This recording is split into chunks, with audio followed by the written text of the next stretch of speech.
तालिबान ने शुमाली मगरबी अफगानिस्तान में अफगान फोर्सेस के जेर कब्जा आखिरी बड़े शहर मज़ार शरीफ पर भी कब्जा कर लिया है। अफगान हुकूमत ने मज़ार शरीफ के दिफा के लिए बड़े पैमाने पर इंतजाम किए थे। मज़ार शरीफ पर कब्जे के साथ तालिबान का सूबा बल्ख समेत शुमाल मगरबी अफगानिस्तान के तमाम हिस्सों पर कंट्रोल मुकम्मल हो गया है। मज़ार शरीफ अफगानिस्तान का चौथा बड़ा शहर है और इससे पहले तालिबान अफगानिस्तान के दूसरे बड़े शहर कंधार और तीसरे बड़े शहर हारात पर कब्जा कर चुके हैं। अब अशरफ गनी की हामी कुव्वतों का इक़्तिदार सिर्फ वस्ती और मशरकी अफगानिस्तान तक बाकी रह गया है। मज़ार शरीफ का दिफा करने के लिए उज़्बेक वॉरलॉर्ड अब्दुल रशीद दोस्तम और अता मोहम्मद नूर ने अज़्म का इजहार किया था। एसोसिएटेड प्रेस के मुताबिक सूबा बल्ख से एक रुकने असम्बली ने बताया कि अब्दुल रशीद दोस्तम और अता मोहम्मद नूर मज़ार शरीफ से फरार हो गए हैं और अब कुछ पता नहीं कि वो कहाँ हैं। हालिया दिनों में बल्ख सूबे के इर्द गिर्द के सूबों में तालिबान कब्जे के बाद हज़ारों अफराद पनाह की तलाश में मज़ार शरीफ पहुंचे थे, मगर अब वहाँ भी तालिबान का कब्जा हो गया है।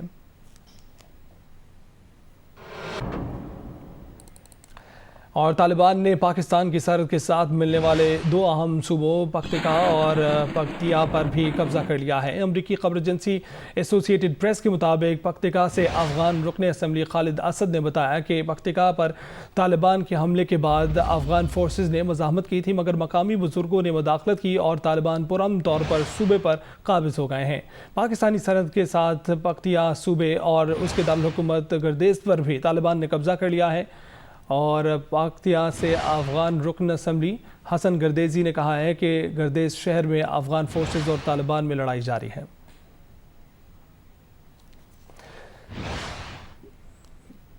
सीनियर सहाफ़ी सलीम साफ़ी इस वक्त हमारे साथ मौजूद हैं, उनसे इस हवाले से तबसरा जानते हैं। सलीम साफ़ी साहब, आप बताइएगा, मज़ार शरीफ पर भी तालिबान काबिज हो गए हैं, इस पर क्या कहेंगे? एक तो ये है कि तालिबान बड़े मुनज़्ज़म तरीके से और बहुत तैयारी करके आगे मूव कर रहे हैं और मोराल भी उनका बहुत हाई है। और दूसरी तरफ अफगान हुकूमत वो या तो कहीं नज़र नहीं आ रही है या दूसरी तरफ बिल्कुल हवास बाख्तगी की शिकार नज़र आती है। मसलन ये जितने सूबे भी फाल हो रहे हैं, अब के बाद ये दो हवालों से ज़्यादा तशवीशनाक नहीं है। एक तो ये कि अक्सर सूबे बगैर जंग के सरेंडर हो रहे हैं और पहले कुछ लोगों के ज़रिए राब्ते हो जाते हैं और उसके बाद वहाँ के गवर्नर्स भी और कमांडर्स भी और पुलिस चीफ भी सरेंडर हो जाते हैं। और तालिबान इस मरतबा एक ये अच्छा मैसेज भी दे रहे हैं कि वो अपने मुखालिफिन को ना तो जेल में डाल रहे हैं और ना उनको कत्ल कर रहे हैं। बिलखसूस आप देखें कि जो कंधार सूबे के गवर्नर थे और या कमांडर इस्माइल खान थे, उनको गिरफ्तारी के बाद रिहा कर दिया गया। और अब से थोड़ी देर कबल भी सुहेल शाहीन की तरफ से ये कहा गया है, क्योंकि बहुत सारे लोग मज़ार शरीफ से इस वक्त उज़्बेकिस्तान जाने की कोशिश कर रहे हैं। पाकिस्तान की तरफ भी लोगों की फरार का ये आलम है कि 9 सितंबर तक जो फ्लाइट चल रही है काबुल और इस्लामाबाद के दरमियान, तो उसमें 9 सितंबर तक सीट अवेलेबल नहीं है। तो सुहेल शाहीन ने एक बार फिर अपनी अमारत की तरफ से आम माफी के ऐलान को दोहराते हुए लोगों पर या सरकारी हुक्काम पर या उन पर जोर दिया है कि वो अफगानिस्तान से ना जाएं और तालिबान उनको कुछ ना कहेंगे, नहीं कहेंगे। और बिलखसूस आज के दिन जो डेवलपमेंट हुई है कि एक तरफ एक्सट्रीम शमाल में उज़्बेकिस्तान के बॉर्डर के साथ रशीद दोस्तम और उस्ताद अता का बल्ख सूबा वो इनके कब्जे में आ गया, दूसरी तरफ पाकिस्तानी बॉर्डर के साथ कुनड़ और सूबा और पख्तिया और पख्तिका वो तालिबान के कब्जे में आ गए। तो तीसरी तरफ बिल्कुल तुर्कमानिस्तान के बॉर्डर के साथ जो फारियाब सूबा था उसके हेडक्वार्टर पे भी इनका कब्जा हो गया और जलालाबाद निंगरहार से मुत्तसिल जो लगमान सूबा है तो उस पे भी इनका कब्जा हो गया।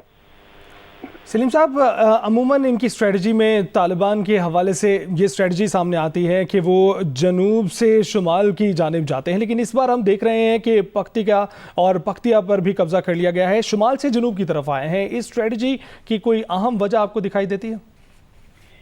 देखिए, अब के बार कुछ चीज़ें बड़ी सरप्राइजिंग या स्ट्रेंज भी है।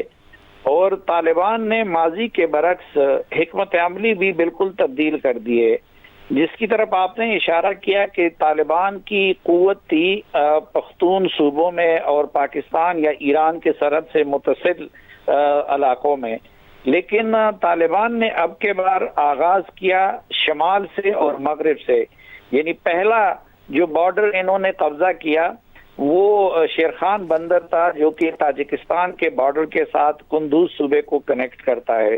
اس کے بعد انہوں نے ترکمانستان کے بارڈر سے متصل بارڈر کراسنگ پوائنٹ پہ قبضہ کر لیا، پھر اس کے بعد ایران کے بارڈر سے جو اسلام قلعہ تھا اس پہ قبضہ کر لیا، اور اس کے بعد چمن پہ قبضہ کر لیا، اور اب ننگرہار کی طرف آ رہے ہیں۔ اسی طرح جوزجان کا صوبہ جو کہ انتہائی شمال میں ہے اور ازبکستان اور ترکمانستان کے بارڈر کو ٹچ کرتا ہے، اس پہ پہلے قبضہ ہو گیا، اور یہ سارے یا ازبک بولنے والے صوبے ہیں یا تاجک صوبے ہیں، اور اس کے بعد طالبان جو تھے، جو توقع کی جا رہی تھی عموماً کہ وہ پہلے قندھار اور پکتیکا اس طرح کے صوبوں پہ قبضہ کریں گے، لیکن ان کو آخر میں رکھا گیا اور سرپرائز یہ دیا کہ تاجک، ازبک اور ترک منصوبے جو شمال میں ہیں ان پہ پہلے قبضہ کر لیا۔ البتہ ایک چیز ابھی تک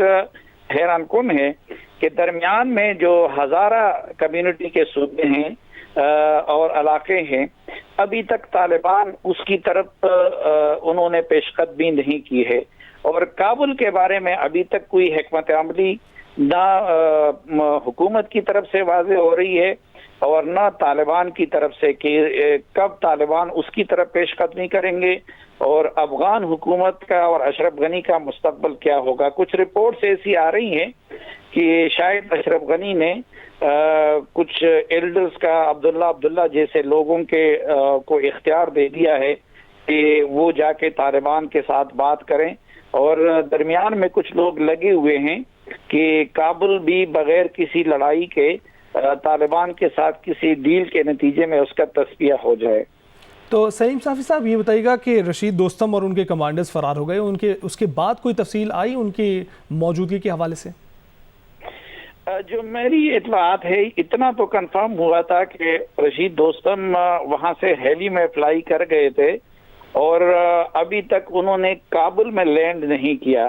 تو جب کابل میں لینڈ نہیں کیا تو غالب امکان یہی ہے کہ وہ ازبکستان کی طرف گئے ہوں گے، اور شاید وہاں سے پھر وہ ترکی چلے جائیں۔